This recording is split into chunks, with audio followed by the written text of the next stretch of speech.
My name is Marvin DeGier, and I am a former educator, Army veteran, and a 50-plus member of Alpha-Phi-Alpha Fraternity Incorporated. I serve as the Vice President of Pi Theta Lambda Educational Foundation Incorporated. In 1857, the abolitionist Frederick Douglass stated before a gathering in New York to commemorate the 23rd anniversary of West India emancipation: if there is no struggle, there is no progress. Once again, the United States of America is in the midst of a struggle for its soul. Will this country of ours summon the necessary steely resolve to confront a long-standing pandemic, the pandemic of racism and racial inequality? Alpha-Phi-Alpha men have always been resolute concerning all law-abiding American citizens being able to fully participate in the advancement of the American experiment to promote a more perfect union. This is evidenced by the thoughts of one of our founders, former National Urban League Executive Secretary Eugene Kinkle Jones, when he opined on the potential of positive relations between the diverse peoples of our country, when he noted that we are given an unusual opportunity to prove the possibilities of a true democracy where different races of mankind may live in peace and harmony, each one giving their best to the welfare of all and to glory of God and humanity. Nevertheless, peace and harmony cannot be attained in the absence of justice.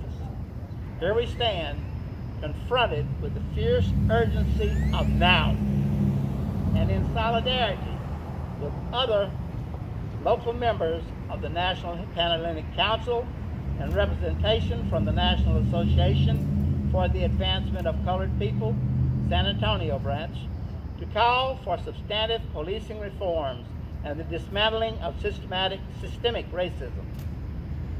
We hope that our elected officials will take our call seriously and move with all deliberate speed to work with diverse community between stakeholders to help redefine public safety in San Antonio and Bexar County. To set the tone, I now call to the lectern the President of the Pi Theta Lambda Educational Foundation Incorporated, Brother Otis R. Blewett.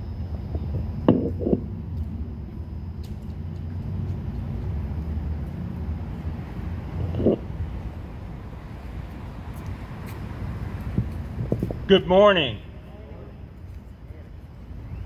I am here to give a few quotes. Over 50 years ago, some of these quotes were in print or announced. Quotes for this press conference include the following: "The heart of the question is whether all Americans are to be afforded equal rights and equal opportunities, whether we are going to treat every fellow American as we want to be treated." John F. Kennedy. "I believe our sorrow can make us a better country. I believe our righteous anger can be transformed into a more justice and more peace." President Barack Obama. "Injustice anywhere is a threat to justice everywhere." Dr. Martin Luther King Jr. "Today we are committed to a worldwide struggle to promote and protect the rights of all who wish to be free. It ought to be possible, in short, for every American to enjoy the privileges of being an American without regard to his race or his color." President John F. Kennedy. "In a racist society, it is not enough to be non-racist. We must be anti-racist." Dr. Angela Davis. While one may encounter many defeats, one must not be defeated. Maya Angelou. You must let suffering speak if you want to hear the truth. Dr. Cornel West. I see what's possible when we recognize that we are one American family, all deserving of equal treatment. Barack Obama. No, we are not satisfied. We will not be satisfied until justice rolls down like waters and righteousness like a mighty stream. Dr. Martin Luther King Jr. A riot is the language of the unheard. Dr. Martin Luther King Jr. If you want peace, work for justice. Pope Paul VI. No matter how big a nation is, it is no stronger than its weakest people. And as long as you keep the person down, some part of you has to be down there to hold them down. So it means you cannot soar as you might otherwise. Marian Anderson. Let us all hope that the dark clouds of racial prejudice will soon pass away, that in some not too distant tomorrow, the radiant stars of love and brotherhood will shine over our great nation with their scintillating beauty. Dr. Martin Luther King Jr. Prejudice is a burden that confuses the past, threatens the future, and renders the present inaccessible. Maya Angelou. Never forget that justice is what love looks like in public. Dr. Cornel West. The time is always right to do what is right. Dr. Martin Luther King Jr. The ultimate measure of a man is not where he stands in moments of comfort and convenience, but where he stands in times of challenge and controversy. Dr. Martin Luther King Jr. We must learn to live together or perish together as fools. Dr. Martin Luther King Jr. Violence will only increase the cycle of violence. The Dalai Lama. We must be the change we wish to see in the world. Mahatma Gandhi. We can never be satisfied as long as the Negro is the victim of unspeakable horrors of police brutality. Dr. Martin Luther King in 1963. However difficult it is to hear, however shocking it is to hear, we got to face the fact that America is a racist country. Dr. Martin Luther King Jr., 1968. You can't separate peace from freedom because no one can be at peace until he has his freedom. Malcolm X. A man who stands for nothing will fall for anything. Malcolm X. I've always believed that hope is a stubborn thing inside of us that insists, despite all the evidence to the contrary, that something better awaits us so long as we have the courage to keep reaching, to keep working, to keep fighting. President Barack Obama. Finally, we know that the battle ahead will be long, because always remember that no matter what obstacles stand in your way, nothing can stand in the way of the power of millions for the voices calling for change. President Barack Obama.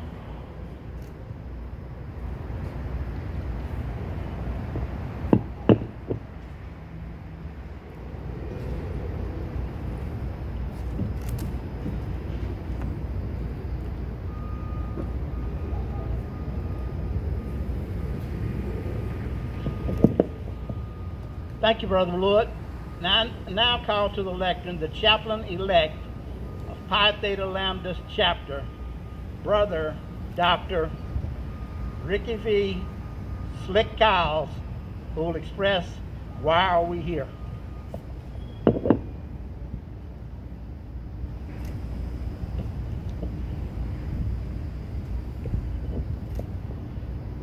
Good morning. In the short amount of time allotted to me, I believe the reasons why we are here are quite simple. I believe we are here because America has still not made good on its stated goal that grants every citizen an equal opportunity to life, liberty, and the pursuit of happiness. I believe we are here because there are many Americans who have become comfortable because people do a better job of external tolerance as opposed to viewing people of color as their full equal. I believe we are here because many Americans erroneously judge others primarily on the color of their skin as opposed to the content of their character. I believe we are here because the men of Alpha-Phi Alpha, along with others who will speak here today, have their own unique personal experience. An experience where we have firsthand knowledge how the United States of America has still not made good on the check it has written to the Negro, to the black man, to the African American. I believe we are here because we think, as Dr. Martin Luther King felt in 1963, when he said that check was returned to sender and marked insufficient funds. I believe we are here because of the courageous men and women of all races, ethnicities, and creeds who have chosen the narrow road, even at great personal sacrifice and loss. I believe we are here because to not do so would be to dishonor the legacy of our great fraternity, where men like Martin Luther King, Andrew Young, Thurgood Marshall, and W.E. Du Bois have gallantly blazed the trail. We are determined not to be the generation that does not successfully pass off to the next generation the exceptional heritage the men of Alpha Phi Alpha have achieved since our founding in 1906. I believe we are here, humbled to realize we do not control how things will take place in the future, but we are committed, regardless of the eventual outcome. Continual systemic racism will only take place despite us, never because of us, due to our indifference, our ignorance, or our social illiteracy. I close with, I believe we are here because of the young African-American children like my grandson, Malachi Isaiah Falls.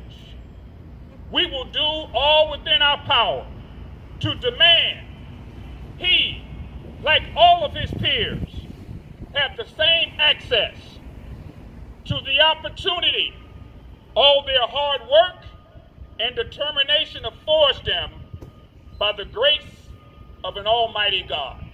Thank you.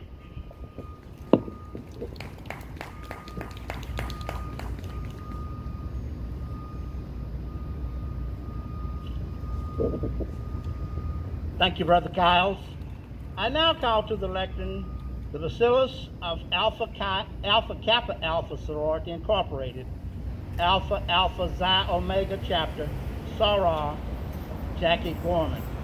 She is accompanied by their anti-bacillus, Sarah Sawana Baloo, and their connection committee chair. Sarah, good to hear it.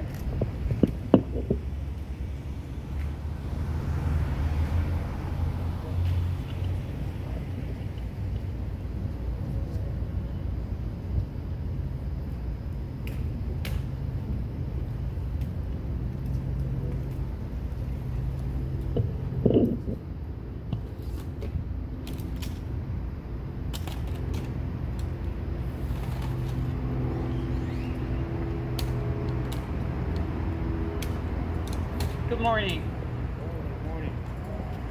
My name is Jackie Gorman, and I am president of the Alpha Alpha Xi Omega chapter of Alpha Kappa Alpha Sorority Incorporated. Alpha Kappa Alpha has a storied history of service that has resulted in significant progress in our communities and has withstood the test of time. We will remain organized, committed, and focused to achieve the results our community desperately needs during this dark period in our nation's history. We have not and will not be silent. We will continue to serve, advocate, and demand justice until our voices are heard and progress is achieved. I urge the City of San Antonio and Bexar County to adopt all of the goals of 8 Can't Wait.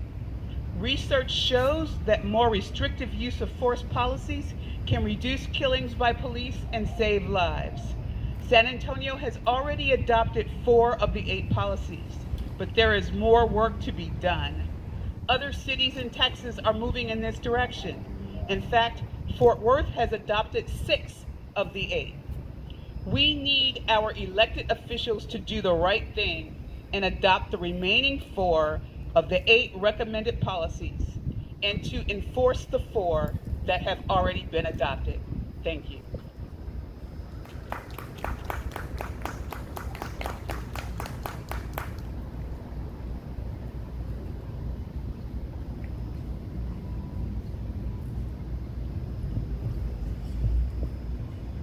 Thank you, Madam President. Representing Iota Phi Theta Fraternity Incorporated, Beta Kappa Omega Chapter, Frater Michael Lane will now come to the lectern. We thank Brother President Tobias Trejo for his leadership.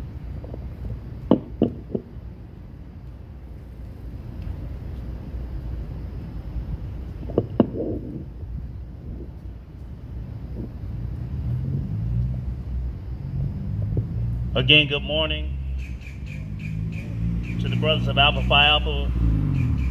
First of all, thank you for this invite for something that is most important in our community. To the members of the Divine Nine that are present, I also acknowledge you. And as far as those who are a part of this community, thank you for being here. 1963 was a turbulent year, which we've all have heard.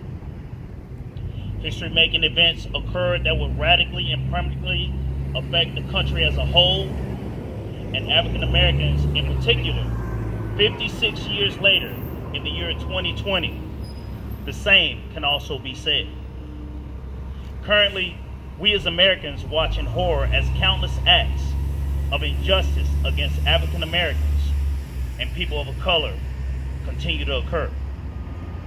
Over 55 years ago, Iota Phi Theta Fraternity Incorporated was founded during a time where it's extremely important to support the African American community.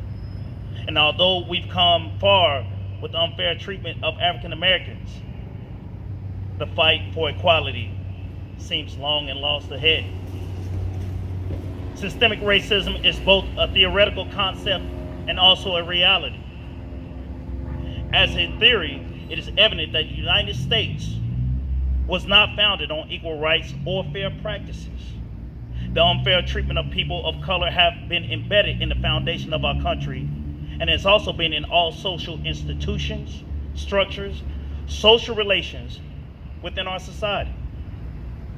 Rooted in a racist foundation, systemic racism today is composed of intersecting, overlapping, and codependent racist institutions, policies, practices, ideas, and behaviors that give an unjust amount of resources, rights, and power to certain people while denying them to people of color. As an organization and as a people and as an American citizen, we must not forget our roots and our history. We must continue to charge, continue to educate, continue to support, and most importantly, be that change that we want to see. One of the most prominent leaders of the civil rights era, and this is a shout out to the Alpha Phi Alpha, human progress is neither automatic nor inevitable. Each step towards the goal of justice requires sacrifice, suffrage, and struggle, the tireless efforts and exertions of compassionate concern to dedicated individuals. This was said by the great Martin Luther King. Some ways that we can support this is, first of all, we need to understand what racism is. I will say that again. We need to understand what racism is. That is a great question. What racism is to me may not be what racism is to you. And that is not defined by color, race, and or gender. Peacefully protest. Speak out overtly against everyday racism. Join the conversation online, because we live in a digital era. Be informed, educate, and vote. Register to vote. Avoid stereotyping others. Be tactful. Feel free to contact your local government officials. Use destinies to inspire others. Show empathy and support the movement in a positive manner. Don't be in a hurry to condemn because he doesn't do what you do or think as fast. There was a time when you didn't know what you do today. That was said by the great Malcolm X. Injustice, it seems to be everywhere. We all can agree. If you watch the news or practically anything on TV, and let's not talk about social media, you'll easily get the impression that nearly everyone is a victim of something or someone. What is not being said that the ones that can affect positive change and the outcomes. We, as I feel, are the future leaders not only of tomorrow, but of today. Let me say that again. I understand that we're doing things for our future residents, but I need justice today. I need justice today. Change will not come if we wait for some other person or some other time. We are the ones that we've been waiting for. We are the change that we seek. That's my former Commander-in-Chief, Barack Obama. I stand with equality for humanity because equality is a right given to all the citizens of the United States. And the quote, that all men are created equal. Let me say that again. The quote, all men are created equal, was a central idea in the Declaration of Independence and one of the most influential documents in our country's history. Equality is everyone having the same fundamental rights, no matter the circumstance. Equality is everyone having the same worth, no matter the color, gender, creed, social, anything. Although equality is a key tenet dating back to the founding of our country, let's be honest, it's not fully honored, even to this day. Many groups do not receive complete equality, both economically or socially, even emotionally. Equality is a fight that I will stand for until it becomes present. So I ask you this question. Will you stand for human equality with me today? Not for tomorrow. Understanding the past, but in this moment, will you stand for that? In that, thank you, and have a good day.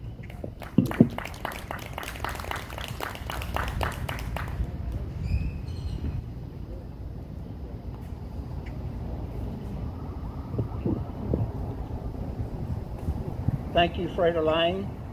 Next, we will have a statement from the local NAACP branch, the National Association for the Advancement of Colored People, the San Antonio branch, and it's now under the leadership of Brother Dr. Gregory Hudspeth. We thank the San Antonio branch and its executive board for their support.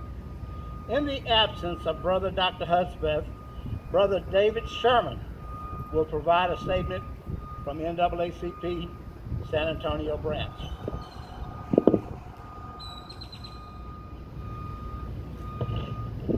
Good morning, and thank you all for inviting the NAACP San Antonio branch out to this press conference. Again, my name is David Sherman. I'm a member of the Executive Committee and the Criminal Justice Committee, and I chair the Armed Services and Veteran Affairs Committee. Today, I will be addressing policing and systemic racism. As the world faces unprecedented times and new realities during this global pandemic.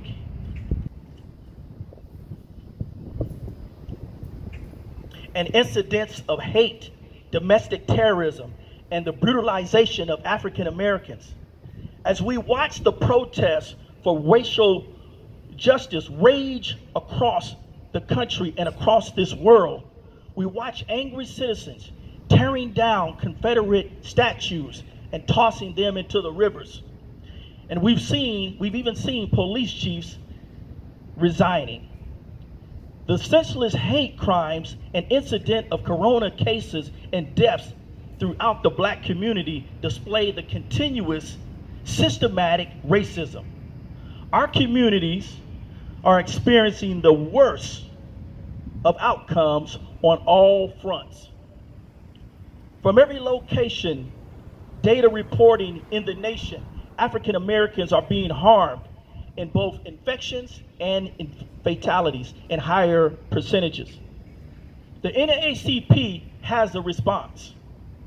The NAACP says these social and criminal justices are national problems which require a federal response.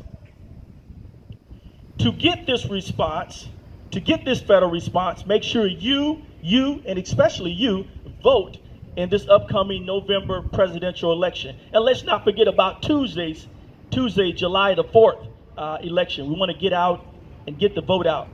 We need proactive approaches, not reactive approaches. When it comes to protecting our people and our democracy, we need to advocate for result-based criminal justice policies to keep our communities what? Safe.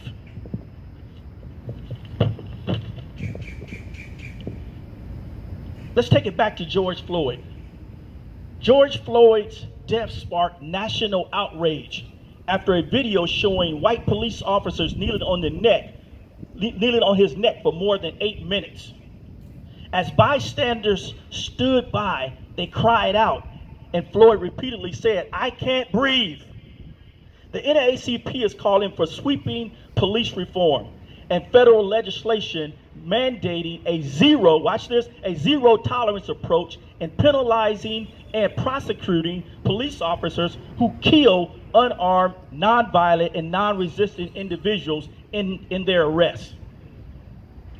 The NAACP is taking action. Business as usual is costing Americans their lives. The NAACP has started a social movement, and we need your voice. We need your voice, and we need your voice to make one thing clear. We are done dying. Join us as we urge Congress to take every measure in ensuring we protect Black lives. Take action on the NAACP website at naacp.org. We know injustice anywhere is a threat to justice everywhere. That was just mentioned earlier. We must not agonize, but we must what? Organize. We need to strategize and mobilize to get out the vote for the upcoming elections, especially the November presidential election. Again, I'd like to thank the Alpha Phi Alpha Fraternity, Pi Theta, Lambda Chapter for inviting the NAACP San Antonio branch to participate in today's press conference. Thank you very much for the work that you're doing. Thank you.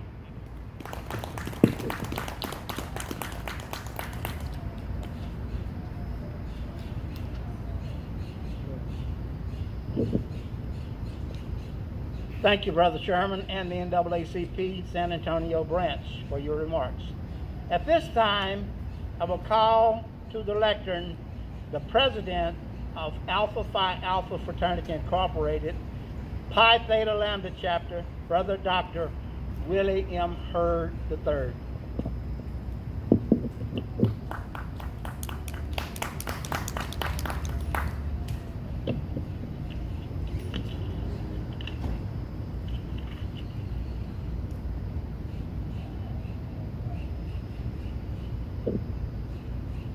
Alpha Phi Alpha was founded to destroy caste.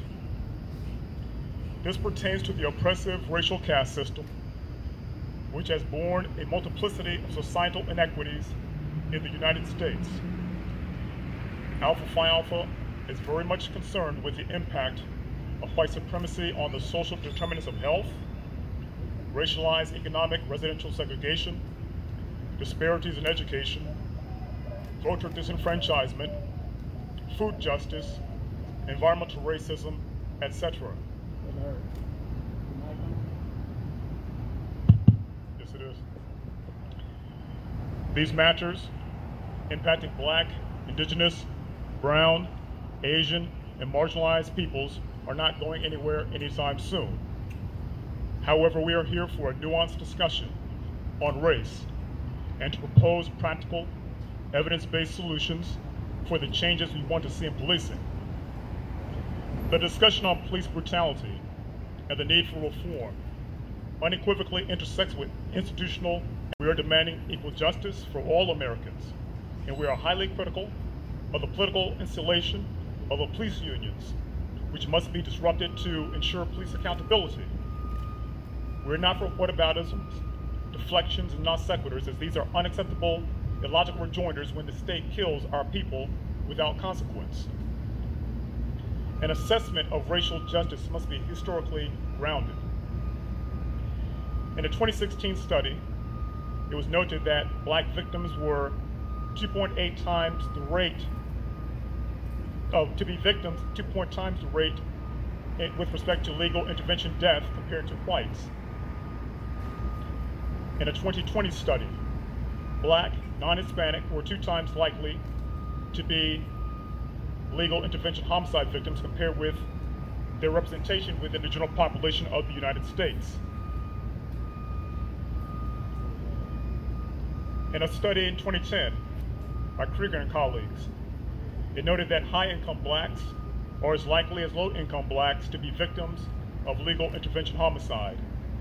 So we are here speaking in favor of our permanent interests, that the United States of America seems to be awakening to the long-standing humanitarian crisis in the midst concerning the plight of its Black American citizens has simultaneously been cathartic and disheartening. On one hand, cathartic, as our so-called better angels have roused America from its slumber and willful ignorance and have implored atonement for the grievous sin of repressing the urgency of actively and deliberately dismantling oppressive systems from its collective psyche. On the other hand, it has been disheartening, as it should not have taken serial extrajudicial killings by white vigilantism or state-sanctioned executions by law enforcement to embolden white Americans and all Americans of goodwill to stand with their fellow American citizens from marginalized and ethnic communities. Since the establishment of the American Republic to our great present, white supremacy has militated against the full realization of the then novel creed enshrined within our nation's founding documents that asserts collective equality under law and individual liberties. As if he were soothsaying, future U.S. President Thomas Jefferson introspectively noted the glaring hypocrisy in his notes on the state of Virginia, my home state, when he wrote in 1785, "I tremble for my country when I reflect that God is just, that his justice cannot sleep forever." This personal failing was not lost on the Black scientist and free person of color Benjamin Banneker, who in 1791 penned a missive addressed to Jefferson, which cited Jefferson's own words from the Declaration of Independence and further chided him in declaring, "How pitiable is it to reflect that although you were so fully convinced of the benevolence of the Father of mankind and of his equal and impartial distribution of those rights and privileges which he had conferred upon them, that you should at the same time counteract his mercies, in detaining by fraud and violence so numerous a part of my brethren under groaning captivity and cruel oppression, that you should at the same time be found guilty of that most criminal act which you professedly detested in others with respect to yourselves." America, after the Civil War, had no truck in dismantling and defunding Reconstruction on the heels of some racial progress. Even a brief survey of the history of these United States demonstrates that at no time was our nation bereft of an ensemble of griots in a West African tradition, truth tellers, delivering soul-stirring jeremiads in the cause of black freedom and equal justice. Alas, these clarion calls concerning racial and economic injustice were treated as works of fiction, histrionics, or performative pieces, and not as clarion call to galvanize a coalition of conscience with a mandate to alter the trajectory of oppression codified. The United States has had season tickets, front row seats even, to American jeremiads enshrined within Negro spirituals, where it notes no more water, but fire next time, or such griots as Fannie Lou Hamer, Ella Baker, James Baldwin, Alhaji Malik Al-Shabazz, and others. But America did not believe that sugar was sweet. America did not believe that fat meat was greasy. Nationwide, the legitimacy of policing has long been irreparably harmed by the asymmetric use of force by law enforcement professionals and the absence of consequences and accountability by those who willfully deprive human rights under color of law. The extrajudicial slayings of Ahmaud Arbery, Breonna Taylor, George Floyd, Rashard Brooks, and Elijah McClain must not be countenanced. The Arbery lynching was police brutality adjacent, as one of the alleged assailants was a retired law enforcement officer, had a long-standing working relationship with the local DA's office, and due to that relationship, several of the local DAs were seemingly recalcitrant to investigate, indict, and prosecute, which prompted intervention by state authorities. The city of San Antonio is not exempt from righteous discontent, as the SAPD involved shootings of Marquise Jones, Charles Roundtree, and Attorney Scott have left families and communities of color bereft of justice. The recent resolution by the San Antonio City Council on their top priorities regarding the San Antonio Police Officers Association collective bargaining agreement is a pragmatic first step. Political expediency and political insulation are untenable as the lives of marginalized communities are in the balance given so-called legal intervention homicides and the present public health crisis of COVID-19. As mentioned by Brother Desir earlier, in that 1857 speech by Frederick Douglass, Brother Douglass also noted that power concedes nothing without a demand. It never did, and it never will. Find out just what any people will quietly submit to, and you have found out the exact measure of injustice and wrong which will be imposed upon them. And these will continue till they are resisted with either words or blows, or with both.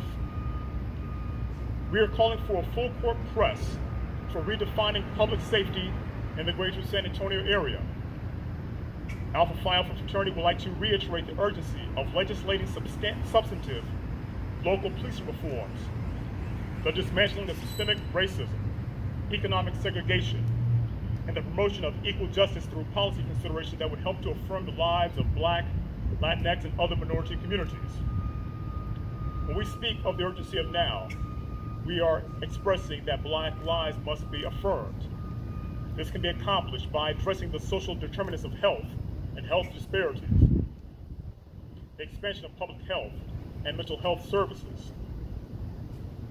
It has been suggested in work by Gilbert and Ray that a public health critical race praxis to offer an alternative framework on social, legal, and health implications of violence-related incidents to improve research and interventions are necessary to address disparities.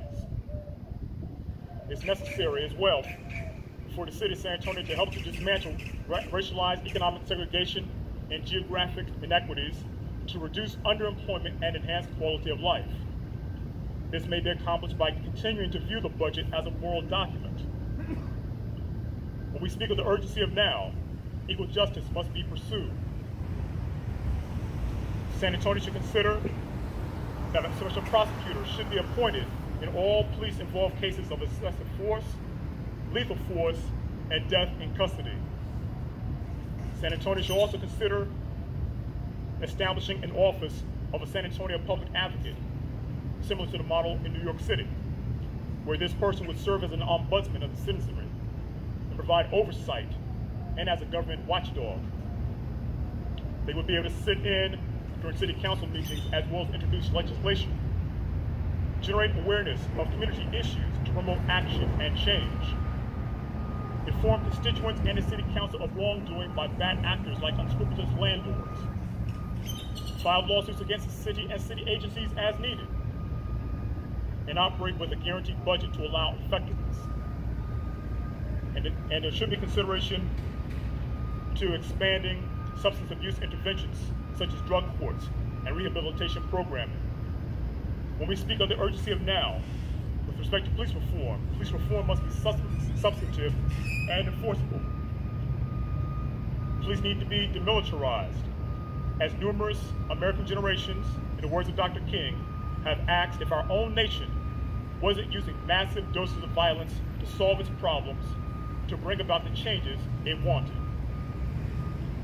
The City of San Antonio should consider establishing an independent police auditor to review and revise the SAPD duty manual. This will take into consideration delineating and codifying firm and consistent restriction on use of force, providing policy infrastructure to defer to the harm of minimization. Should consider as well 2 years of college as a minimal educational requirement for employment with SAPD. Psychological evaluation on the front end prior to enrollment within the academy, and regular implicit bias training. Consider replacing the current review board with an elected and empowered civilian review board for oversight, which would be representative and can wield subpoena power as well as authority to address police misconduct with investigations, disciplinary actions, and retraining orders. These things, according to Gilbert and Ray, should be independent. The formation should not be linked to any political figure or party. It should have composition and focus. The composition should be diverse, community-oriented, representative, and nonpartisan. Its function should be to delve into matters of internal review regarding legal intervention homicides and excessive force, and respective evaluations, provide recommendations per existing evidence and best practices. It is also necessary to reverse the political isolation of the San Antonio Police Officer Association and disrupt their asymmetric influence. Oftentimes, these police unions are complicit in the distortion of the democratic process by playing the public safety card, by putting their privacy interests above the public interest, or saying that they align somehow, as well as political capture, which undermine democratic norms and values such as transparency and accountability. It should be noted as well by Dr. Ray that the blue wall of silence extends from the police departments to prosecutors' offices and courtrooms. And he proposes restructuring of civilian payouts for police misconduct. And his recommendation are for insurances to replace taxpayer money concerning civilian payouts for police misconduct. Police reform would not dismantle racism, let alone mitigate it within other spaces. Law enforcement officers must curb their implicit biases when dealing with the public, and to remove department discretion and latitude concerning how they enforce laws within select geographies and communities. Success and prosperity breed selfishness and difference. These vices undermine the free society that spawns them. Eternal vigilance remains a price of liberty. Freedom for oneself cannot be divorced from responsibility for one's fellow, nor is freedom divisible. There is not one freedom for thought, another for speaking, another for reading, another for association, and yet for travel. As citizens, our obligation is to guard jealously complete freedom for all Americans. Only this vigilance will keep America strong and keep us free. That was invoked by one of our founders, Dr. Henry Arthur Callis. The fraternity aims to work with diverse community stakeholders, local and elected officials, policymakers, and all those who will help to effectuate the restructuring of public safety and reform the city council policy for all of its citizens. The Brothers of Pi Theta Lambda chapter recognize that our proposal is by no means comprehensive, and it is subject to evolve as any effective reforms should consider feasibility and be evidence-based. In closing, some remarks from Dr. King. But now more than ever, America is forced to grapple with this problem, for the shape of the world today does not afford us the luxury of an anemic democracy. The price that this nation must pay for the continued oppression and exploitation of the Negro or any other minority group is the price of its own destruction. In broad daylight, get right. I'd like to thank the Bachelors of Alpha Kappa Alpha, the Brothers of Phi Theta, as well as the NAACP San Antonio branch for their participation in this press conference.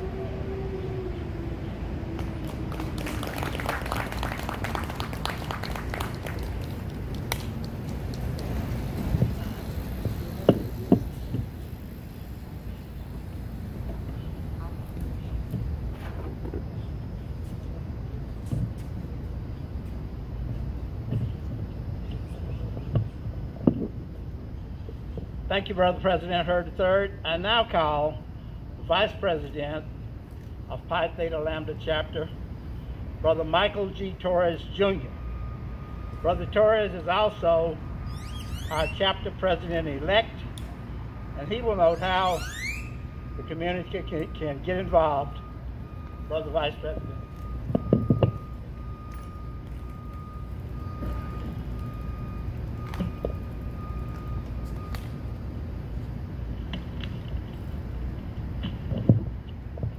Greetings. My name is Michael Torres. I'm the current Vice President as well as the President-elect of the Pi Theta Lambda Chapter of Alpha Phi Alpha Fraternity Incorporated. And I'll go over how can I help, how can I push change and reform in San Antonio as well as the nation. It's not only important that our voices be heard, but our actions are followed through completion and the finish line. So first and foremost, vote. It is the most important tool in our cabinet to fight systematic racism and injustice. You may check your registration status by visiting bayer.org and clicking the Register to Vote button. From there, you may obtain an application to vote or check your voter registration status. Next, filling out the census. To ensure our communities are accurately represented, you must do our due diligence to fill out the 2020 census. We need everybody in. No census reporting affects the opportunities of elected officials, including congressional representations and county city officials. This stands to impact communities that are already struggling with disinvestment, to give every community a voice in government. An accurate census count is crucial. The census takes as little as 5 minutes. To learn more, visit the website 2020census.gov or check out the hashtag #AlphaCounts. Next, contact your local officials to push for change. Along with voting, the census pushing for true change is the most important at the local level. To quote former President Barack Obama, so the bottom line is this: if we want to bring about real change, then the choice isn't between protest and politics. We have to do both. We have to mobilize to raise awareness, and we have to organize and cast our ballots to make sure that we elect candidates who act on reform. You must write and call your local officials and push for reform and action. To find your local officials, you may visit the website usa.gov/elected-officials. Next, you must educate yourself. In order to help understand Black oppression, police violence, and its long history of deep-seated racial discrimination that has evolved in U.S. society, you may educate yourself. You must know the issues. You may read books such as The New Jim Crow Law by Michelle Alexander, or watching documentaries such as The 13th on Netflix. There's a vast amount of material available, and many of it is free at your local libraries or a simple Google search away. Next, donate. You can donate to many of San Antonio's organizations that work for equality and combat racial injustice within our local community. Local organizations include such organizations as the NAACP, the National Pan-Hellenic Council, the Divine Nine and its Black Greek letter organizations, the San Antonio African American Community Fund, and 100 Black Men. You may also donate to national organizations such as Black Lives Matter, Campaign Zero, the Know Your Rights Legal Defense Fund, the NAACP Legal Defense Fund, the American Civil Liberties Union, and the many national bailout funds. But first and foremost, you must always do your research before you donate. Furthermore, other ways you may help is by participating in local petitions and activism. You may run for a local office or participate in community boards. Supporting Black businesses. Using your wallet is one of the most powerful tools, and supporting and investing in Black businesses strengthens and enriches communities, especially in these pandemic times. Thank you.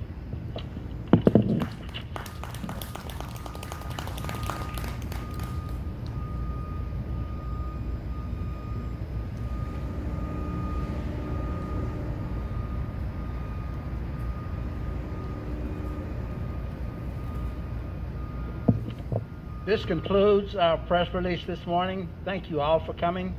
Thank you for being here.